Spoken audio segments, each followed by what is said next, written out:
Vamos à nossa história de hoje.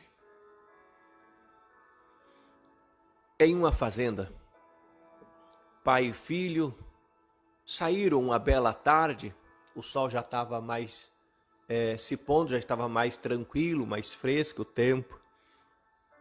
E eles saíram em meio ao milharal. Havia tantos pés de milho que se perdia de vista todo aquele verde naquela fazenda tão bonita. E eles foram para olhar como é que estava o milharal, como sempre fazia, as espigas mais bonitas. E o menino percebeu que algumas espigas estavam assim, pezinha apontada para o céu, para cima, e outras caídas. Aí o menino falou assim: pai, essas espigas que estão apontadas para o céu, elas são melhores, né? Elas são mais bonitas, ela deve estar boa, né? E essas que estão aí meio caídas, deve ser ruim. Aí o pai falou para o filho assim: não, meu filho, é ao contrário. As espigas que estão em pezinha apontada para o céu, elas são ruins e as caídas são boas. O menino não entendeu, mas como assim? Aí o pai abriu uma espiga que estava caída, debruçada no pé do milho, e ele falou assim: ela caiu porque ela deu muitos frutos. E ela tem muito milho. Ele abriu uma espiga e ela estava cheia de milhos bonitos, e por causa do fruto ela pendeu para baixo. O peso de tanto fruto, ela pendeu para baixo. Mas a que estava apontada para cima, ele falou: olha aqui, filho, abriu, ela estava falha, estava rala, ela estava oca, alguns caroços de milhos podres, ela não estava boa. E o pai explicou: a espiga melhor, que dá mais fruto, ela pesa, então ela se curva. A que está de pé é aquela que não está tão boa assim, as que está apontada para cima. Bom, o que eu quero falar hoje com você? Eu quero falar sobre algo muito poderoso, algo muito forte. É algo tão forte que se você tem, ninguém pode tirar, ninguém pode tomar e ninguém pode ferir. É muito comum a gente ouvir as pessoas dizendo assim: sabe o João? Nossa, fizeram algo com ele está chateado, ele está com orgulho ferido. Algumas pessoas até dizem: você feriu o meu orgulho. O orgulho pode ser ferido? Sim, ele pode ser ferido. Porém, eu quero falar de algo muito mais forte, que se chama humildade. A humildade, ela não pode ser ferida. Você já ouviu alguma frase, alguém dizendo assim: ah, minha humildade está ferida, ou estou com a humildade ferida? Essa frase não cabe em lugar nenhum, ela não se encaixa, porque a humildade é forte, é poderosa. Ela não se encaixa nessa questão de humildade ferida, não tem como. A humildade é algo que tem em todo servo de Deus, o verdadeiro servo de Deus, ele tem na sua essência a humildade, porque ele tem o caráter e a mente de Cristo, que se fez humilde e que foi humilde o tempo todo, mesmo podendo ser diferente, mas foi humilde para alcançar a cada um de nós. A humildade é algo tão forte, tão poderoso, que a pessoa humilde, ela nem sabe que é humilde. Quando a pessoa fala: eu sou muito humilde, é porque já falta aí um pouco de humildade. A humildade não tem nada a ver com bens materiais. Fulano é humilde, não tem nem um chinelo para colocar no pé. E tem gente que não tem nem um chinelo para pôr no pé e é orgulhoso. Então não é isso que é humildade. Humildade é você ter o coração simples, assim como Jesus disse, o coração como o coração de uma criança, né? Esse é que vai herdar o reino dos céus. É interessante nós olharmos para isso. A humildade leva o homem a atingir patamares cada vez maiores. A espiga de milho que tinha mais frutos, ela era caída. E as pessoas orgulhosas, altivas, são aquelas pessoas que estão sempre de cabeça erguida, nariz empinado, e o que eu chamo às vezes de crente pavão, todo bonito, mas é apenas o seu exterior. Jesus, uma vez conversando com os escribas e fariseus, ele disse assim: ai de vós, escribas e fariseus hipócritas, pois sois semelhante aos sepulcros caiados. Por fora estão realmente limpos, mas por dentro estão cheios de ossos e toda imundícia. Você já foi num cemitério bem cuidado, um bonito cemitério?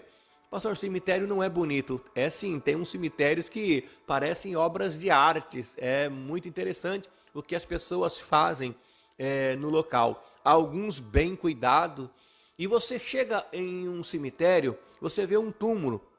E naquele túmulo, você vê que lá está tudo limpinho por fora. Mas o que tem lá dentro? É exatamente o que Jesus Cristo estava dizendo. Por fora parecem sepulcros caiados, pintados, arrumadinho, mas por dentro estão cheios de ossos e de toda imundícia. E Jesus não estava falando dos sepulcros, estava falando de pessoas, estava falando dos escribas e fariseus que eram hipócritas, que eram orgulhosos, que eram altivos. Algumas pessoas, elas acabam levantando a sua cabeça e se achando melhor do que os outros, melhor do que as outras pessoas. E esse é um grande problema. E pessoas assim, elas não produzem muitos frutos. Elas não vão muito longe. A pessoa que conhece a Deus, que tem a humildade, ela se prostra diante do Senhor.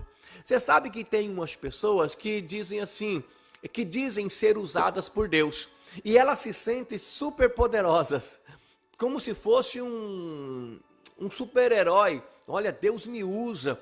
Algumas pessoas, elas se sentem melhor do que as outras, porque talvez Deus usou em uma área, ou mesmo por causa de carência. As pessoas têm muita carência, né? Elas querem se destacar no meio em que ela está, então ela começa a falar coisas que Deus mandou dizer, que Deus não mandou. Ela começa a falar de sonhos que ela teve, revelações que Deus não falou. E o triste é que ela engana muitas pessoas, né? Algumas pessoas são enganadas com essas questões. Um dia alguém chegou para mim, apavorado, estava 15 dias sem comer direito, tinha perdido peso, estava bem angustiada, porque alguém chegou para ela e disse assim: Deus mandou dizer, e diz a pessoa que era de oração, Deus mandou dizer que você vai passar por uma provação muito forte, uma luta muito grande, você tem que vigiar, senão você vai morrer. E de lá para cá a pessoa não dormia direito, não comia direito, e veio me procurar: pastor, será que realmente isso é uma palavra de Deus? Eu disse: é sim, mas é o Deus do outro lado, o Deus com D minúsculo, o Deus desse século, que a Bíblia chama, que é o diabo. A palavra de Deus, uma palavra profética, ela cumpre 3 princípios, como diz a epístola aos Coríntios 14, versículo 3. Ela vem para edificar, confortar ou consolar. Se não é para isso, não é de Deus. Sabe, as pessoas ficam apavoradas, doentes, assustadas. Não é de Deus. E às vezes é uma palavra boa, mas também não tem muito de Deus. Olha, você vai passar por uma luta muito grande. Quem é que não está passando por uma luta muito grande nesse 2020? Mas Deus vai te dar a vitória. Claro, já está bem explícito na palavra de Deus. As lutas, elas são normais, corriqueiras, vêm no nosso cotidiano, e a vitória do Senhor também. Então as pessoas com essa carência afetiva querem mostrar para os outros que são usadas por Deus. E alguns até são, mas logo caem, porque se sentem melhor do que os outros. A pessoa, quando se aproxima de Deus, quanto mais perto ela está, quanto mais usada por Deus ela é, mais humilde, mais insignificante ela se torna, sabendo que ela não é nada sem Deus, e que Deus é tudo na vida dela, e que se ela recebe um dom ou um talento, ela é simplesmente um servo, aquele que veio para servir os outros. O maior no reino dos céus é o que é o menor aqui. Então nós temos que compreender, entender essas questões da palavra de Deus. A espiga que tinha mais milho, mais fruto, ela acabou se curvando. Então nós precisamos nos colocar diante de Deus como servos de Deus. Diz a Bíblia assim, em 1 Pedro 5,6: humilhai-vos, pois, debaixo da potente mão de Deus, para que ao seu tempo vos exalte. Aqueles que se humilham serão exaltados, e aqueles que se exaltam serão humilhados.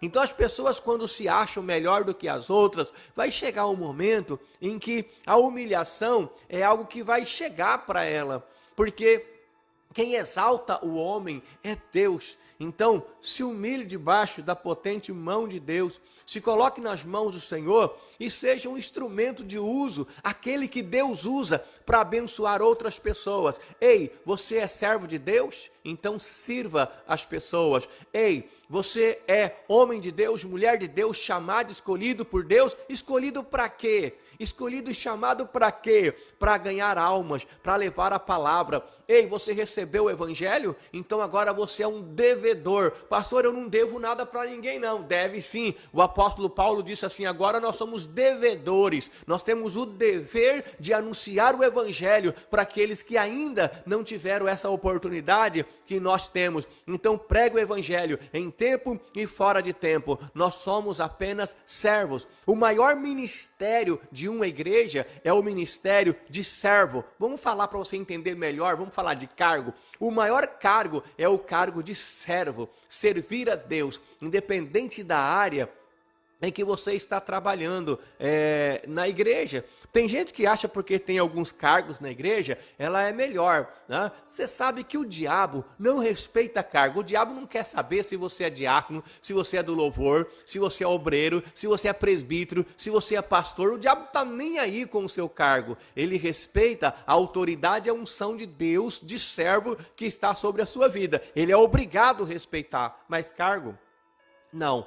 Então temos que cuidar muito bem, porque naquele dia muitos chegarão e dirão, Senhor, Senhor, em teu nome expulsamos demônios, Senhor, em teu nome curamos enfermos, e ouvirão, apartai-vos de mim, maldito, porque eu não te conheço. Senhor, eu era pastor, e daí que você era pastor, que você era obreiro? Apartai-vos de mim, porque eu não te conheço. Não existe nenhum versículo na Bíblia que diz, ó, seja pastor e seja pastor até morrer e você vai herdar a vida. Seja diácono até morrer, ou seja do louvor até morrer. Não, está escrito assim, ser fiel até a morte e dar-te-ei a coroa da vida. E a fidelidade passa por servir a Deus. Então seja servo do Senhor. Seja uma pessoa que esteja pronto para servir, se prostre diante de Deus. Quanto mais fruta a pessoa dá, mais ela se prostra, mais ela se rende aos pés do Senhor. Não estou aqui dizendo para você ser aquela pessoa, também por outro lado, não tem que ser servo. Ah, então eu sou um coitado. Ai, não, eu sou servo, as pessoas falam alguma coisa, não, eu sou o menorzinho. Ah, eu sou menor do que o estrume do cavalo do bandido. Não, não é isso. Você tem que reconhecer a presença de Deus na sua vida, quem você é diante de Deus. Você tem que crescer, então eu não posso ser melhor porque eu tenho que ser humilde, nada disso. Você tem que ser melhor a cada dia. Hoje, eu tenho que ser melhor do que eu fui ontem, senão não está tendo crescimento. Eu tenho que ser melhor, eu tenho que crescer mais do que quem? Melhor do que quem? Maior do que quem? Do que ninguém. Maior e melhor do que eu mesmo. O parâmetro de crescimento sou eu, não as outras pessoas. Algumas pessoas nos inspiram, né? Olha, eu quero ser de oração como fulano é, eu quero estudar a Bíblia como ele estuda, eu quero ser usado por Deus como ele é. Isso não tem problema, mas você tem que ser melhor do que você mesmo. Jesus Cristo, ele poderia sim, porque ele era o Filho de Deus. Mas olha o que diz a Bíblia na Epístola aos Filipenses. Deixa eu achar aqui um versículo.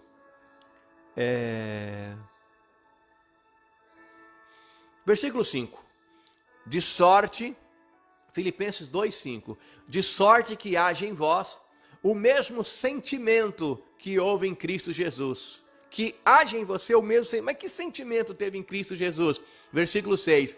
Que sendo em forma de Deus, não teve por usurpação ser igual a Deus, mas esvaziou-se a si mesmo, tomando a forma de servo, fazendo-se semelhante aos homens. E achando na forma de homem, humilhou-se a si mesmo, sendo obediente até a morte de cruz. Olha que poderoso isso. Jesus, tendo a forma de Deus, fez-se semelhante ao homem, fez-se servo, esvaziou a si mesmo, para que, sendo servo, pudesse ser semelhante aos homens, foi obediente até a morte da cruz, foi fiel. E olha só, o próprio Jesus, ele foi servo, ele foi humilde, ele foi obediente, diz a epístola aos Filipenses no capítulo 5, 6, 7 e 8. Aí o versículo 9, olha o que diz o versículo 9, eu gosto muito do versículo, dessa passagem da Bíblia, o versículo 9 ao 11, olha que tremendo. Por isso o quê? Porque ele foi fiel, porque ele foi obediente, porque ele foi servo, porque ele foi humilde, porque ele se humilhou. Por isso, Deus também o exaltou soberanamente e lhe deu um nome que é sobre todo nome, para que ao nome de Jesus se dobre todos os joelhos dos que estão nos céus e na terra e debaixo da terra, e toda língua confesse que Jesus Cristo é o Senhor, para a glória de Deus Pai. Aleluia!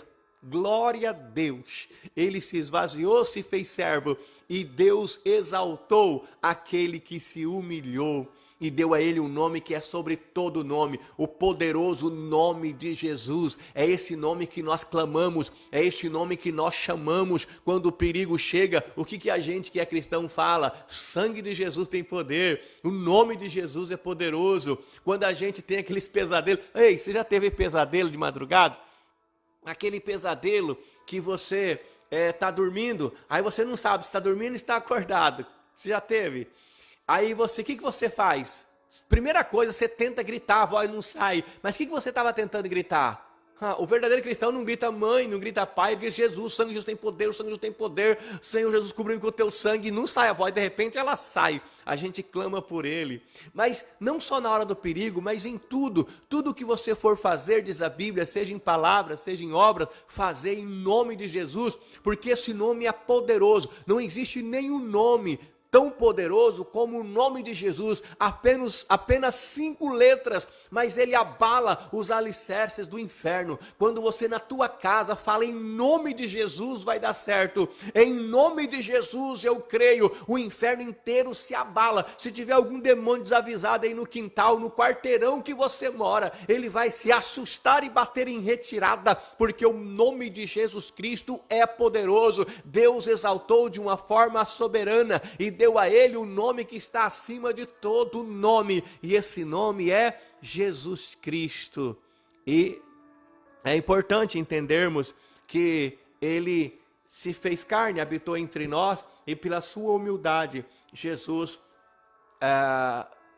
em sua obediência, Jesus foi fiel até o fim, até a morte, e a morte de cruz, e Deus o exaltou. A espiga que tinha mais fruto era que se rendia, era que pendia por causa dos frutos. Não fui eu que vos escolhi. O Senhor Deus, ele deixa bem claro que foi ele quem nos escolheu, foi ele quem nos chamou. Eu vos chamei, eu vos escolhi, eu vos chamei e vos nomeei para que vades. Deus te nomeou para ir. Para ir para onde? Para ir ser servo em todo lugar. Hoje mesmo, você deve ser servo aí onde você está, na tua casa, na tua família, no teu trabalho. As pessoas que você puder alcançar, seja servo. Seja servo, para que vade e deis frutos, e o vosso fruto permaneça. Dê fruto como cristão, como servo de Deus, em nome de Jesus. Amém? Coloca os pedidos de oração aqui para que nós possamos estar orando. O pedido não, o nome das pessoas que você quer interceder. Vamos orar em nome de Jesus? Meu Deus, em nome de Jesus, me coloco na tua presença. Eu peço a tua bênção, Senhor, em nome de Jesus, sobre a vida de cada nome colocado aqui, sobre a vida da Maria Paula, da Genê Ferreira. Coloque as tuas mãos poderosas, meu Deus, de uma forma toda especial. Abençoe o Anderson, meu Deus, abençoe o Cícero, o Charles, toda a família. Abençoe o Alex, a Daniela. Coloque as tuas mãos sobre a Alice Albuquerque. Abençoe, Senhor, de uma forma toda especial a Olineide. A Hilda Batista, alcance com a tua graça e misericórdia. A Gi, o Edivaldo, o Aparecido, o André, a Maria. Meu Deus, coloca as tuas mãos poderosas sobre o Jonathan, sobre a família Vex. Abençoe de uma forma toda especial a família da Valéria Dias. Coloque as tuas mãos poderosas em nome do Senhor Jesus. Eu peço a tua bênção, a tua graça. Abençoe a Joselita, a Nani, o Júlio. Coloque as tuas mãos poderosas, meu Deus. Abençoe o Francisco, o Renato, a Poliana. Coloque as tuas mãos de poder e glória. Abençoe de uma forma toda especial a Maria Eduarda, Roberto, Isabela, Guilherme, Letícia, Vitor, Patrícia, Emílio, Joana, Érica, Paulo, Sérgio, Isaura, Emanuel Piato. Coloca as tuas mãos de poder e glória e vai abençoando cada nome que está sendo colocado aqui. Eu não sei o problema, eu não sei a dificuldade, eu não sei o que essas pessoas têm passado, meu Deus, mas eu sei que o Senhor sabe e conhece todas as coisas. Entra com providência nesta causa. Abençoe a família de cada pessoa que participa conosco agora através do programa. Abençoe a Bianca, a Cristiane. Coloque as tuas mãos poderosas de poder e glória.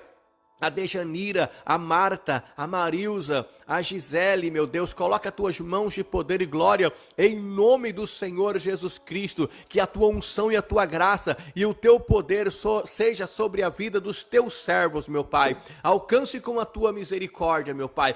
Toque de uma forma toda especial, acalme o coração daqueles que estão sofrendo, ansiosos, tristes, angustiados, aqueles que estão com medos, meu Deus, coloca as tuas mãos poderosas, abençoe de uma forma toda especial a vida da Júlia, da Ana Beatriz, coloca as tuas mãos poderosas, Deus, cada pedido que está sendo colocado aqui, cada nome que eu li e aqueles que eu não li, mas fora colocado aqui, alcance com o teu poder, restaure as vidas, restaure a saúde, toque na alma, toque nas emoções, toque no espírito, toque no corpo, dê a cura, a libertação, em nome do Senhor Jesus. É neste nome poderoso, que é sobre todo nome, que eu oro e abençoo, na autoridade que o Senhor me dá, como ministro da palavra, eu abençoo a tua vida, eu abençoo a tua casa, eu abençoo a tua família, eu abençoo o teu dia, a tua semana, em nome de Jesus. Receba a bênção do Cristo Redentor,